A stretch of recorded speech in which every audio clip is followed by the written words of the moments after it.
呼出之战第4章，天堂变地府第8集。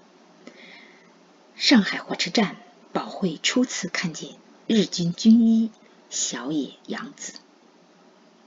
保惠得到英仪大药房进口部经理职位。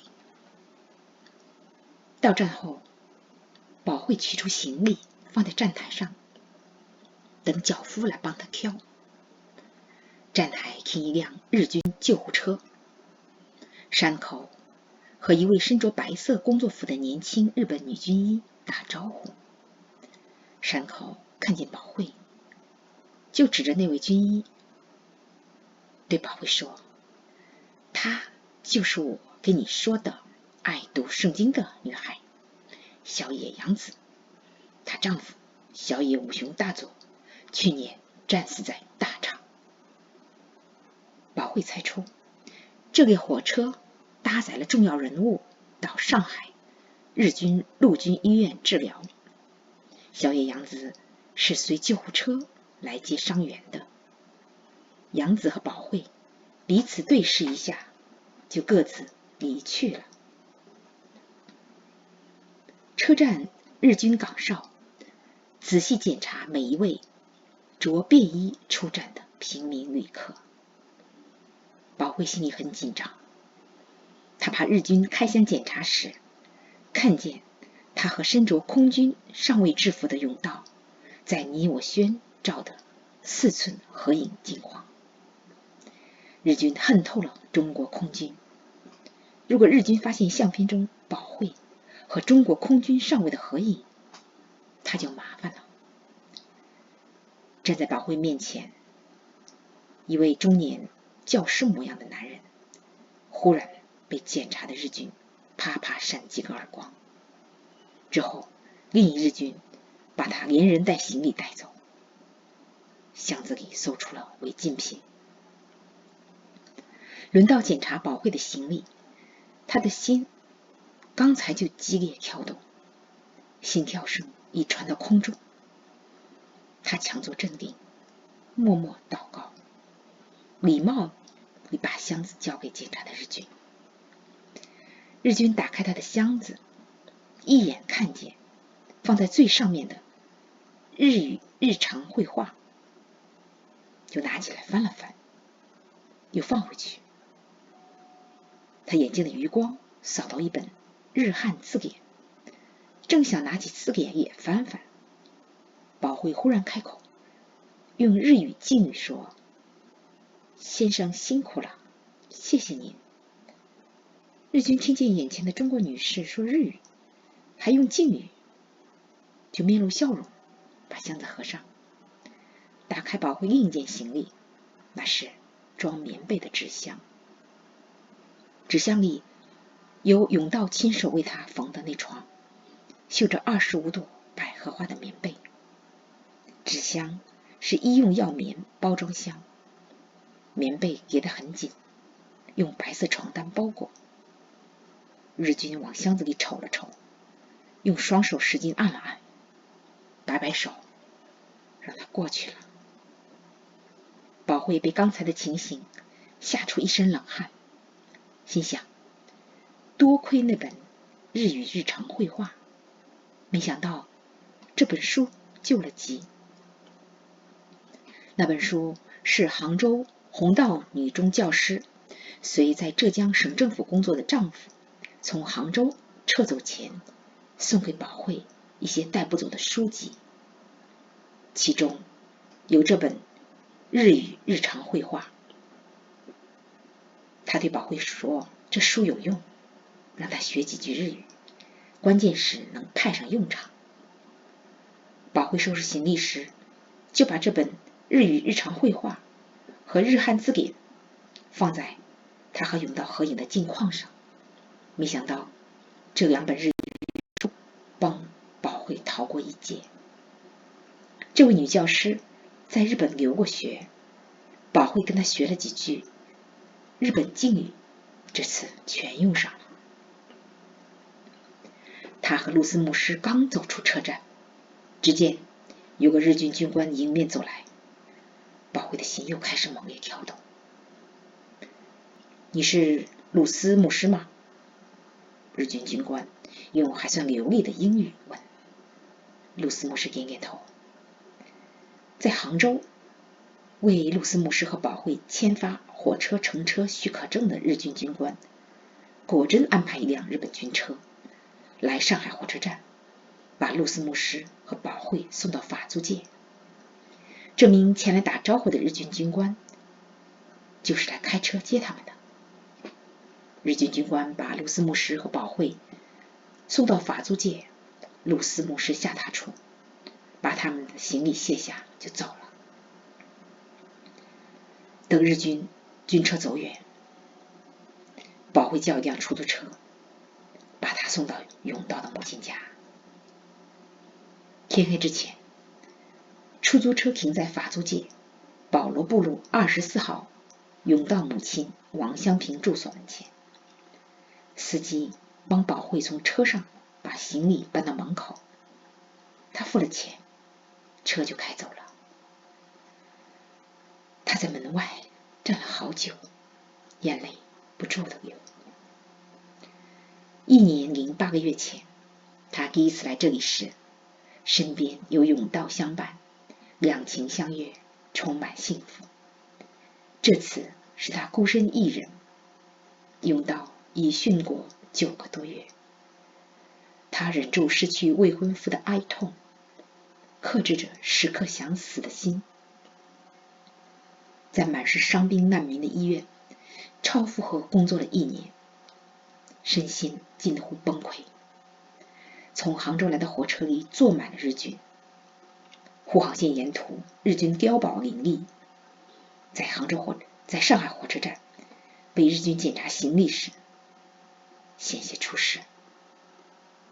这次从杭州来上海，与那次从甬道相伴而来，不到2年，却恍如隔世。他拿出手帕，不停地擦泪，想等情绪稳定后再按门铃。不料门突然开了，王香平在屋里看见他站在门口，赶紧开门。2个孤单的女人，一个是失去了独生子，一个是失去了未婚夫。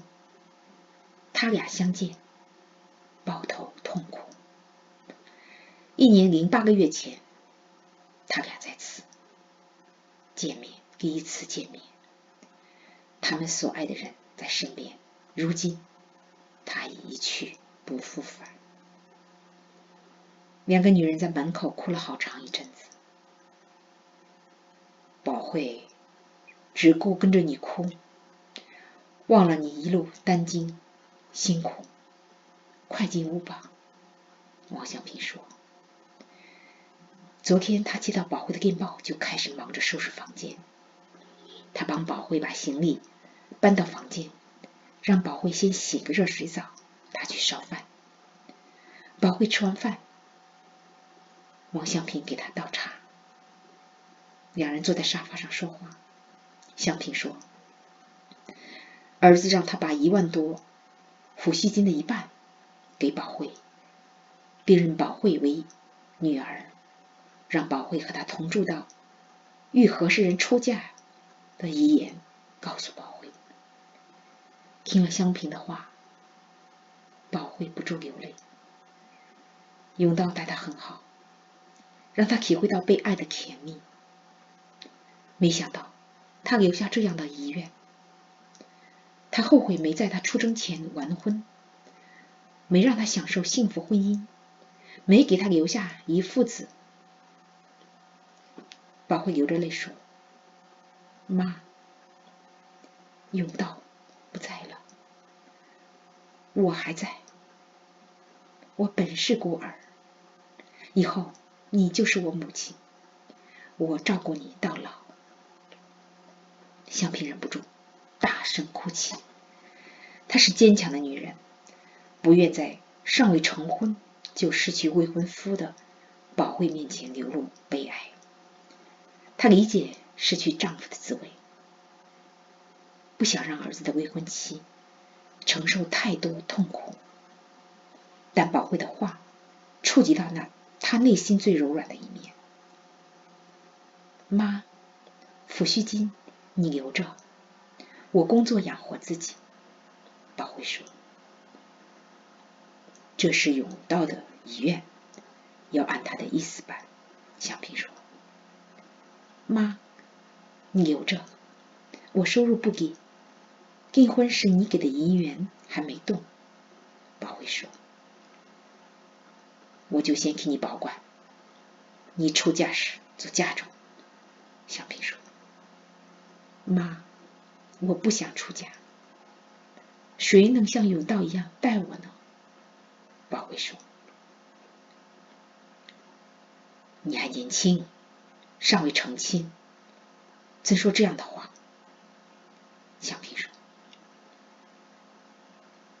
开战以来，我见很多带孩子的年轻寡妇，战争在继续，我不想当寡妇，我经不起失去丈夫，我想过了，还是不结婚的好。宝慧说。宝慧，别说伤心话了，先睡吧，明天不必早起，我今晚去医院替人值夜班，明天上午10点回家。厨房有吐司面包、咸蛋、腌菜干、米粥，吃的时候热一下，给你当早点。王香萍说。几天后，宝慧在香萍的关照下体力恢复，气色渐好。她想尽快在法租界找份工作，但眼下工作并不好找。上海并周边沦陷后，租界引入大量难民，其中不乏留洋归国有洋文凭、懂几门外语的人。他不想去医院，怕再看见伤兵，勾起在杭州广爱医院时地狱般的记忆。香萍听说英国人经营的英仪大药房股份有限公司急需一名负责协调欧美药品和化学品进口业务、懂英法文的中国药剂师，担任药品和化学品进口部经理，就托人打听求职的事。有位教友认识英仪大药房总经理沈元涛，就推荐了严宝慧。宝慧接到口信，就到英仪大药房办公室面谈。总经理沈元涛看了他的美国文凭和史密斯院长给他写的英文推荐信，用中英文和他谈了药品与海关专业知识，给他一份法文药品说明书，一篇法文文章，让他书面译成中文。他很快译完。沈元涛对他的资质背景很满意，只说严小姐若是能懂些日语就更好，也许将来需要从日本进口药品。他让他下礼拜1上班。他刚走出英仪大药房，就遇见从杭州来上海的火车上坐在他对面的日军大佐，药学博士山口善吾。他顿时惊恐，他讨厌看见日军，那军服令他恶心恐怖，使他想到日军在杭州的暴行。今天就到这里了，多谢各位收听、收看、订阅。